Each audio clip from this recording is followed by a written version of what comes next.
സ്ഥിരമായിട്ട് ടൂർ പോകുന്ന ഒരാളോട് ഞാൻ ചോദിച്ചേ, നിങ്ങൾ എന്തിനാ എല്ലാ തവണയും ഈ ടൂർ ഓപ്പറേറ്റേഴ്സ് വഴി ടൂർ പോകുന്നത്? ഡയറക്റ്റ് ആയിട്ട് നമ്മൾ തന്നെ പോവുകയാണെങ്കിൽ നമുക്ക് ഒരുപാട് പണം ലാഭിക്കാൻ പറ്റില്ലേ? അപ്പൊ ആള് പറഞ്ഞു അതൊക്കെ ശരിയാണ്, ക്യാഷ് ഒക്കെ ലാഭിക്കാൻ വേണ്ടി പറ്റും, പക്ഷേ നമ്മൾ പോയി കഴിഞ്ഞാൽ എല്ലാ സ്ഥലങ്ങളും കാണാൻ കഴിയില്ല. അപ്പൊ എനിക്കത് മനസ്സിലായില്ല. പക്ഷെ ആള് പറയാണ്, ഇപ്പൊ നമ്മളൊരു ദിവസം 10 സ്ഥലങ്ങൾ കാണുമെന്ന് വിചാരിച്ചോ, പക്ഷെ നമ്മളായിട്ട് പോകണമെങ്കിൽ എന്ത് ചെയ്യുക, നമുക്കൊരു 4 മാക്സിമം കാണാൻ വേണ്ടി പറ്റുള്ളൂ. കാരണം നമ്മളൊരു സ്ഥലത്ത് എത്തുന്നു, കുറെ സമയം അവിടെ സ്പെൻഡ് ചെയ്യുന്നു, ചിലപ്പോൾ ഒരു റീൽ എടുക്കുന്നു, ചിലപ്പോൾ അപ്പുറത്തൊരു ചായക്കട ഉണ്ടാവും, അവിടെ പോയിട്ട് ചായ കുടിക്കുന്നു. ഇങ്ങനെ നമ്മൾ കറങ്ങി നടന്ന് ഒരുപാട് സമയം അനാവശ്യമായിട്ട് വേസ്റ്റ് ആവുകയും ചെയ്യും. ഒരു ദിവസം കഴിയുമ്പോൾ നമുക്ക് വളരെ ലിമിറ്റഡ് ആയിട്ടുള്ള സ്ഥലങ്ങളെ നമുക്ക് കാണാൻ വേണ്ടിയിട്ട് കഴിയുള്ളൂ. സത്യമല്ലേ ഈ പറയുന്നത്?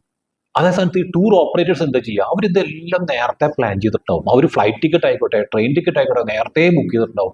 ഹോട്ടൽ റൂംസ് നേരത്തെ റിസർവ് ചെയ്തിട്ടുണ്ടാവും. എന്തിനാ അവിടെ നിന്ന് പോകാനുള്ള ടാക്സികൾ വരെ എല്ലാം പെർഫെക്റ്റ് ആയിട്ട് അവർ നേരത്തെ ബുക്ക് ചെയ്ത് വെച്ചിട്ടുണ്ടാവും. മാത്രമല്ല അവരോട് പോണ സമയത്ത് അവർ പറയേണ്ടാവും, രാവിലെ ബ്രേക്ക്ഫാസ്റ്റ് ഇത്ര സമയം മുതൽ ഇത്ര സമയം വരെ ബ്രേക്ക്ഫാസ്റ്റ് ആണ്, അത് കഴിഞ്ഞ ഇത്ര സമയം മുതൽ ഇത്ര സമയം വരെ ഈ സൈറ്റിലാണ്. ഇങ്ങനെ കൃത്യമായിട്ടൊരു ഷെഡ്യൂൾ ഉള്ളതുകൊണ്ട് വളരെ ഫാസ്റ്റ് ആയിട്ട് എല്ലാ കാര്യങ്ങളും ഭംഗിയായിട്ട് നടക്കുകയും ചെയ്യും. കറക്റ്റ് അല്ലേ ഞാൻ പറയുന്നത്? ഇതേപോലെ നമ്മുടെ ഒരു ദിവസത്തെ പ്രൊഡക്ടിവിറ്റി നമുക്ക് എങ്ങനെ കൂട്ടാൻ വേണ്ടിയിട്ട് കഴിയും, അതിന് ചെയ്യേണ്ടതായിട്ടുള്ള ഒരു 3 ടെക്നിക്കുകൾ, അതായത് ടെക്നിക്കൽ എന്നല്ല ഞാൻ പറയാം, ഒഴിവാക്കേണ്ട ചില സംഭവങ്ങളാണ് പറയാം. അങ്ങനെയുള്ള 3 കാര്യങ്ങൾ ഞാൻ പറയാം. അതിൽ ഒന്നാമത്തെ കാര്യം മൾട്ടി ടാസ്കിംഗ് ആണ്. സത്യത്തിൽ നമ്മൾ കേൾക്കുമ്പോൾ തോന്നും മൾട്ടി ടാസ്കിംഗ് എന്ന് പറഞ്ഞാൽ എന്താ, ഒരുപാട് കാര്യങ്ങൾ ഒരുമിച്ച് ചെയ്യുന്നതല്ലേ? പക്ഷെ അങ്ങനെയല്ല. കാരണം മൈൻഡിന് എപ്പോഴും ഒരു കാര്യത്തിലേക്ക് കോൺസെൻട്രേഷൻ ചെയ്യാൻ വേണ്ടി പറ്റുള്ളൂ. അപ്പൊ നമ്മൾ ഒരു കാര്യത്തിലേക്ക് ശ്രദ്ധ കൊടുക്കുമ്പോൾ അടുത്ത കാര്യത്തിലെ ശ്രദ്ധ പോകും. അങ്ങനെ വരുന്ന സമയത്ത് സംഭവിക്കും, ഒരുപാട് എററുകൾ വരും, വീണ്ടും റിപ്പീറ്റ് ചെയ്യേണ്ടി വരും. അപ്പൊ നമുക്ക് സമയം നഷ്ടപ്പെടുകയാണ് ചെയ്യുക. അതുകൊണ്ട് മൾട്ടി ടാസ്കിംഗ് ഒഴിവാക്കാം. ചെയ്യുന്ന കാര്യങ്ങൾ പെർഫെക്റ്റ് ആയിട്ട് അതിൽ മാത്രം ഫോക്കസ് ചെയ്തിട്ട് ചെയ്യാം. രണ്ടാമത്തെ കാര്യം ലാക്ക് ഓഫ് പ്ലാനിങ് ആണ്. നമ്മൾ ഓരോ ദിവസവും രാവിലെ എഴുന്നേൽക്കുമ്പോൾ മിനിമം ഒരു 15 മിനിറ്റെങ്കിലും സമയം കണ്ടെത്തിയിട്ട് ആ ദിവസം ചെയ്യേണ്ട കാര്യങ്ങൾ മുഴുവൻ കൃത്യമായിട്ട് പ്ലാൻ ചെയ്തിട്ട് അതനുസരിച്ച് എക്സിക്യൂട്ട് ചെയ്ത് പോവുകയാണെന്നുണ്ടെങ്കിൽ വളരെ പെർഫെക്റ്റ് ആയിട്ട് നമുക്ക് ചെയ്യാൻ വേണ്ടി പറ്റും. അല്ലെങ്കിൽ നമ്മൾ ചെയ്യുന്ന കാര്യങ്ങൾ ഇങ്ങനെ അറിയാതെ ചെയ്തുകൊണ്ടിരിക്കും, ഒരുപാട് കാര്യങ്ങൾ നമുക്ക് ചെയ്യാൻ മിസ്സായി പോവുകയും ചെയ്യും ഓരോ ദിവസവും. മൂന്നാമത്തെ കാര്യമാണ് പ്രൊക്രാസ്റ്റിനേഷൻ.